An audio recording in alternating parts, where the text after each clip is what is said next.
umaga kababayan, mula rito sa TVN News Center, hatid namin ang Tanaw Panahon Report, ang inyong gabay sa lagay ng panahon sa mga susunod na araw.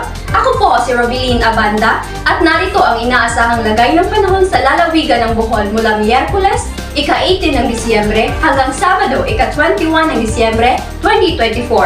Ang ulat na ito ay magbibigay sa atin ng mahahalagang impormasyon upang tayo ay maging handa at makapagplano na naaayon sa lagay ng panahon. Atin pong alamin ang mga detalye ng forecast. Miss Acorda, Maraming salamat, Miss Abanda. Ayon sa tala ng pag-asa sa Miyerkules, asahan ang panapanahong pagkulog at pagkidlat sa buong Bohol. Ang maximum na temperatura ay aabot sa 27 degrees Celsius, habang ang minimum na temperatura ay nasa 25 degrees Celsius. May posibilidad ng pag-ulan na aabot sa 20 to 30 millimeters na may 69% na tsansa ng ulan. Mayroon ding 4 na oras na sikat ng araw. Pero manatiling handa dahil may banayan na hangin mula sa hilaga na may bilis na 10 km bawat oras. Ang UV index ay nasa katamtamang antas na 5. Kaya kung lalabas, magdala po tayo ng panangga sa ulan at proteksyon sa araw. maraming salamat Miss Acorda. Tuloy-tuloy na po tayo sa ulat ng panahon para sa Huwebes, December 19, 2024. Narito si Miss Atupan. Magandang umaga kababayan! Para sa araw ng Huwebes, mananatiling maulan ang panahon dahil sa panapanahong pagkulog at pagkidlat.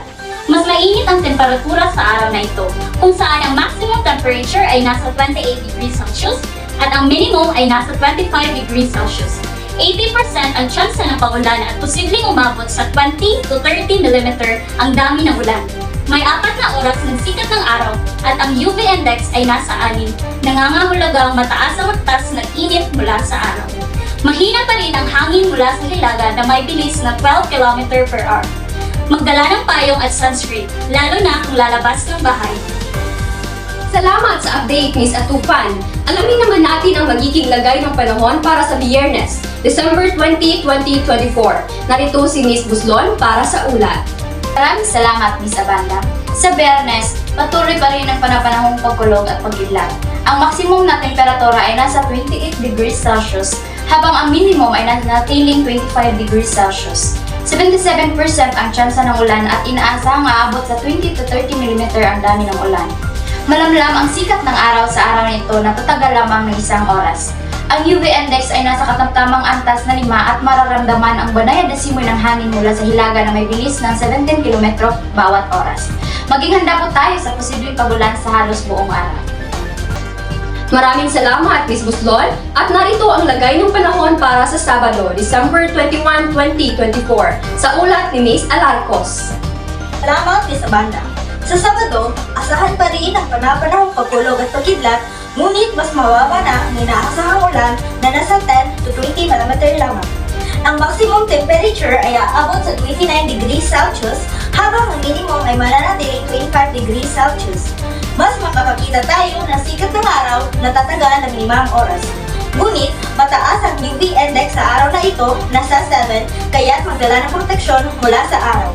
Ang hangin ay banayad pa rin mula sa hilaga na may bilis na 16 km bawat oras. Yan po ang inaasahang lagay ng panahon sa mga susunod na araw. Panatilihin ang pagiging handa kung may paparating na pag-ulan. Magdala ng payong at iwasan ang pagbabad sa baha. Sa mga inaasahang maaraw na araw, huwag kalimutang mag-hydrate at protektahan ang balat mula sa init.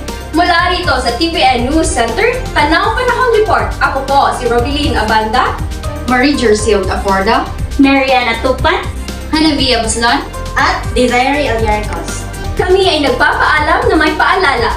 Ano man ang dala ng panahon, laging maging alisto at handa. Mag-ingat po tayo at muli magandang araw mga kababayan!